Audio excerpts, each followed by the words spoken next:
Sampai di perempatan, temanku berhenti dan berbisik padaku. Win, itu kok gerak-gerak itu apa?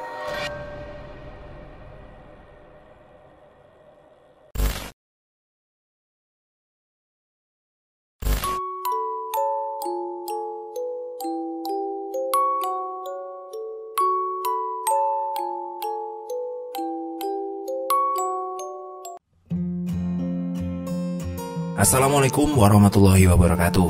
Teman-teman, untuk direkam, saatnya saya bacakan cerita baru. Kali ini cerita ditulis oleh Winda Purwita, IG-nya @windapurwita. Tulisan ini dikirim langsung lewat Gmail kami. Terima kasih buat Winda. Dan seperti apa cerita horornya? Mari kita dengarkan bersama-sama.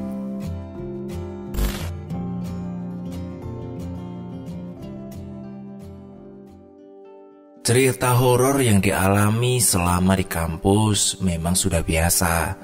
Saya adalah mantan mahasiswa salah satu universitas di Malang. Nah, sebenarnya di universitas saya ini tuh sudah banyak cerita horornya. Namun masih ada banyak cerita horor lain yang tak kalah mengerikan.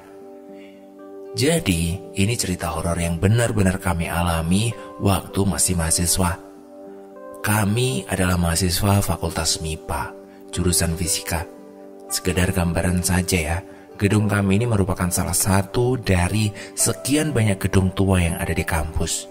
Jadi ya sebenarnya tidak heran lagi bila gedung ini ada penunggunya.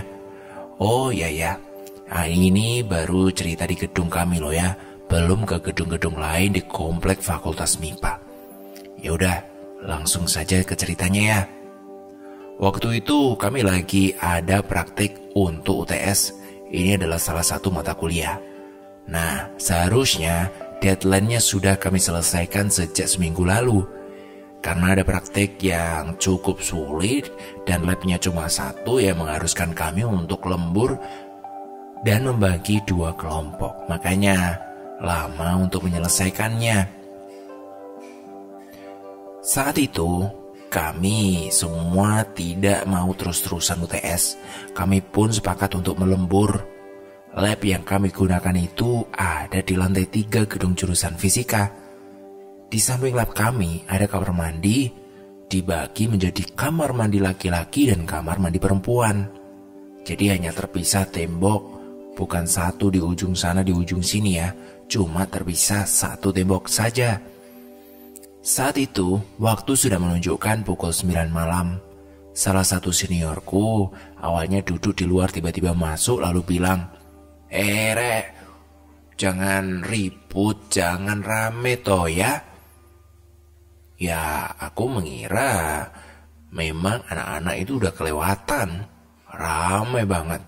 Entahlah, berebut solder lah, berebut transistor lah.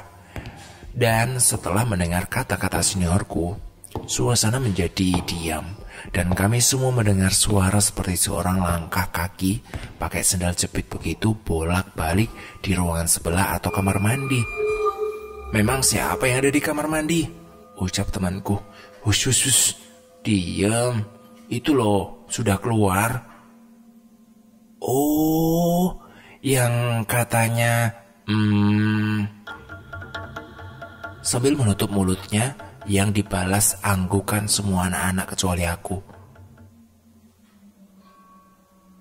Memang sudah cukup terkenal di kalangan mahasiswa fisika di lantai 3, memang bisa dikatakan angker. Apalagi bagi kami yang labnya berada di lantai ini. Seniorku cuma tersenyum sambil menambahi, "Yaitu, makanya jangan rame-rame. Yang menunggu sudah mulai kasih peringatan tuh." Kawan-kawanku yang lain mulai senyap sampai tidak ada yang suara apapun. Lalu beberapa menit kemudian aku yang memiliki alergi dingin tiba-tiba bersin yang membuat seluruh teman-temanku kaget. "Asyik, Winola, kagetin aja," teriak mereka semuanya. Mereka semua tertawa dan ramai. Samar-samar Suasana lab yang kembali ricuh dan seniorku hanya menepuk jidat sambil berjalan keluar. Aku cuma nyengir saja dan minta maaf. Dan kemudian aku pun mengikuti seniorku keluar dan duduk di sampingnya, takut memancing kericuhan lagi di dalam. Lah, kenapa keluar? Udah selesai tak tugasnya? Udah, Mas. Kamu tadi dengar gak suara di dalam? Ya denger lah. Denger, Mas. Dipikir aku budak apa? Kata Pak Nuk, yang itu tuh, yang tadi bersuara itu Markona. Oh gitu ya. Bukannya yang Markona itu yang Subetu ya? Kalau Subitu itu yang sebelah sini loh, Mas. Ini loh, yang ruangan Pak Nuk ini loh. Ini nih, dua manusia kok malah gibahin setan. Aneh kalian berdua itu, ucap temanku.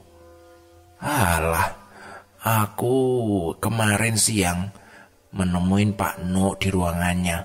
Masa toh Pak Nuk disembunyiin sama Sup? Yang bener disembunyiin gimana toh? Gimana ceritanya? Ya itu, Mas, kemarin kan aku turun di lantai 1 tuh, ketemu sama kamu tauin. Itu aku dari lantai 3 nyariin Pak Nuk. Awalnya aku celingukan di dalam. Pak Nuk gak ada, kosong ruangnya, gak ada siapa-siapa.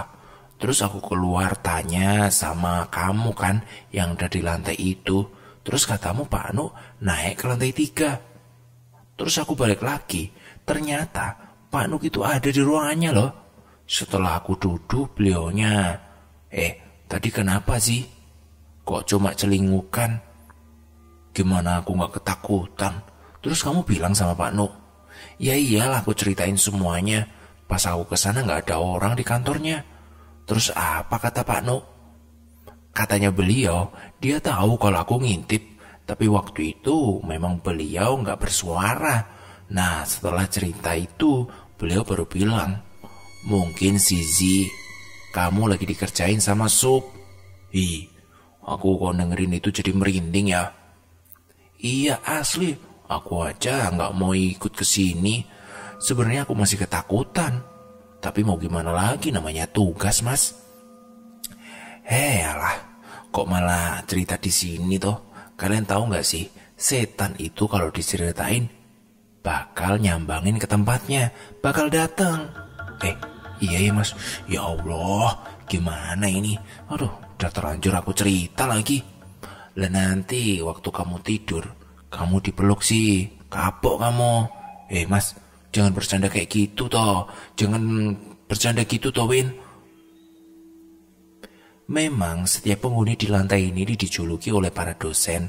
Kantornya di lantai ini, contohnya nih, yang nunggu di kamar mandi. Karena kata salah satu dosen yang punya kemampuan melihat, yang nunggu perempuan, jadi dinamakan Markona. Dan yang nunggu di ruang depan tangga itu, tepatnya di kantor Pak Nuk, namanya Sup. Dan masih menurut Pak Nuk, yang menempati ruangan itu, si Sup ini memang hantunya jahil. Tapi mengganggunya di dalam ruangan itu saja, dia gak pernah jalan-jalan keluar. Kalau soal si Sup ini ya, waktu itu kami sedang ngerjain revisi skripsi. Waktu itu kami sudah menjadi mahasiswa basi lah, udah jadi hampir abadi lah. Di kantor Pak Nuk ini, aku tengah serius mengetik kode program di komputer. Aku lupa belum menekan tombol save, dan tiba-tiba saja aliran listrik mati. Padahal tidak sedang mati lampu. Lampu di ruangan juga masih nyala. Komputerku itu harusnya nyolok ke listrik. Jadi kalau nyolok listrik, mati komputerku juga bakalan mati kan. Jadi hasil kerjaku itu terhapus. Pak Nuk yang melihatku kaget. Katanya gak di save tadi ya. Aku hanya menggeleng sambil menutup wajah frustasiku. Kalau di sini kamu harus rajin-rajin nge-save ya. Semua teman-temanku yang saat itu melihatku tertawa terbahak-bahak. Makanya hati-hati, harus rajin nge-save. Catat. Aku langsung mendongak dan menatap Pak Nuk dengan muka terkejut. Maksudnya di sini tuh colokannya sering konslet itu loh, Pak. Pak Nuk hanya tersenyum. Ya mau tidak mau, aku harus mengulang lagi. Yang tadi itu kerjaan si Sup, nak, bukan gara-gara konslet. Dek, saat itu aku langsung merinding. Nah, setelah kejadian listrik yang tiba-tiba putus, beberapa menit kemudian tibalah masalah itu terjadi. Satu jendela di ruangan itu seperti digedor dari dalam. Kami yang di dalam ruangan seketika kaget dong. Aku pun segera bertanya sambil tertawa garing. Tadi ada angin ya? Kok kayak ada gedoran, Pak? Gak apa-apa nih. Pak Nuk sambil tersenyum. Ya, enak juga ya. Yang tadi bisa nyalain angin. Kalau mos, ya ngeklik sendiri. Mana bisa nyalain angin? Kata-kata Pak Nuk ini sepertinya sih sepele. Tapi memang benar-benar sepertinya Pak Nuk sering digangguin, sering dicailin sama si Sup. Kalau suruh milih, memang menurutku mending si Markona lah daripada Sup. Dia paling cuman mondar-mandir di kamar mandi kayak orang diare. Dan yang paling banter ya cuma muter-muter. Kalau ini si Sup, ini beda. Ini sudah mulai jahil. Suaranya kok tambah kencang. Kalian denger gak? Tanya seniorku padaku. Oh iya ya mas, kok tambah kencang ya? Kamu sih Win, gibahin dia. Loh, gak cuma aku kok, Ezi juga ikutan. Gak usah nyebut aku lah. Kamu sendiri aja. Wong kamu yang ribut, kamu yang gibahin dia. Udah sono, selesain sendiri. Aku gak ikut-ikut. Dan akhirnya setelah beberapa menit mereka akhirnya memilih pulang. Memilih lanjut besok pagi. Hal yang mengerikan di sini memang bukan hanya pemenampakan, tapi kami semuanya itu mendengar suara Markona lagi jalan mondar-mandir, di mana sebenarnya tingkat sensitivitas manusia itu terhadap kehadiran mereka. Itu bedanya. Tapi tunggu dulu, cerita ini belum selesai. Ternyata gangguan masih berlangsung loh. Kali ini lebih spesifik ya. Dian yang terkena sialnya. Jadi saat pulang kami berpisah. Aku, Dian dan juga temanku itu satu kos mengambil rute jalan antara gedung fakultas dan gedung fisika. Sedangkan Zea dan temannya mengambil jalur berbeda karena kosan mereka tidak sejalur dengan kami. Jadi kami hanya berdua saja melewati itu. Saat itu tidak terlalu sepi sih, karena di gazebo juga masih banyak mahasiswa yang berkumpul untuk belajar. Namun memang di jalan yang kami lewati itu sangat gelap, karena lampu pun di sana sudah mati. Jadi penerangan kami hanyalah disinari oleh bulan dan lampu dari gazebo saja. Sampai di perempatan, temanku berhenti dan berbisik padaku. Win, itu kok gerak-gerak itu apa? Yang mana tuh yang gerak-gerak? Kan memang lagi banyak orang toh, itu mungkin salah satu dari mereka. Bukan itu Win, ya Allah. Itu loh Win, kok makin kenceng. Sekarang malah muter-muter geraknya. Lah, apalagi yang muter-muter? Di gazebo gak ada yang muter-muter kok. Astagfirullah. Capek ngomong sama kamu, Win. Ayo lah, cepetan pulang. Itu tambah kencang. Pelan-pelan aja dong. Kosan gak pindah-pindah kok. Gak usah kenceng-kenceng, kataku. Kamu tahu gak tadi? Semak-semak tepat di sebelah pohon besar tadi muter-muter. Gak ada angin, gak ada hujan, masa muter-muter kayak gitu? Alah, apaan toh? Aku gak tahu kok. Oh, memang orang yang tidak peka itu susah buat diajakin ngomong hal yang kayak gini. Gak kode manusia, gak kode setan. Semua sama. Kamu itu emang gak peka. Ilah, yang aku pikirin itu, kamu tadi ngeliat gazebo. Lah emang kamu bilang kalau kamu ngeliatin semak-semak yang ada di samping pohon itu, kan enggak kan? Itu loh, daun bunganya itu loh, mirip semak yang ada di pinggir jalan. Awalnya itu cuma gerak-gerak yang kena angin, terus lama-lama geraknya kok muter-muter. Padahal kan nggak mungkin kalau kena angin sampai muter-muter kayak gitu. Masa Markona ngikutin toh? Ini sih Win, ini semua salahmu. Kenapa tadi kamu gibahin setan itu? Walah, aku lagi tuh yang salah. Ya udah maafin aku. Nggak bakalan lagi kok kayak gitu. Memang mulutmu tuh Win, aku masih ketakutan ini sampai sekarang. Ya udah, sekarang cepetin bacain ayat kursi, istighfar yang banyak. Si Markona nggak akan ikut kok, tenang aja. Ya, jadi sebenarnya yang mau dikerjain itu kami berdua. Sayangnya, saya orangnya nggak begitu peka. Dikerjain kayak gitu, malah yang kena malah temanku. Dan usut punya usut, ternyata di antara jalan yang memisahkan gedung fakultas dan gedung fisika itu, memang ada sosok penunggu yang tinggi, badannya besar. Katanya sih, doi ini sering bolak-balik berjalan di antara keduanya, antara gedung satu ke gedung yang lain. Ada juga yang pernah bercerita tentang diintip sosok ini saat lembur di lantai 1. Tapi saat kami diganggu itu, sampai sekarang aku pun tidak tahu kebenaran soal Markona dan si Sup ini.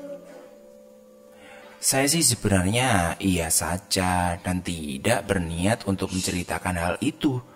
Sebenarnya masih banyak sih cerita horor yang saya alami saat kuliah, entah di kampus, entah di kosan.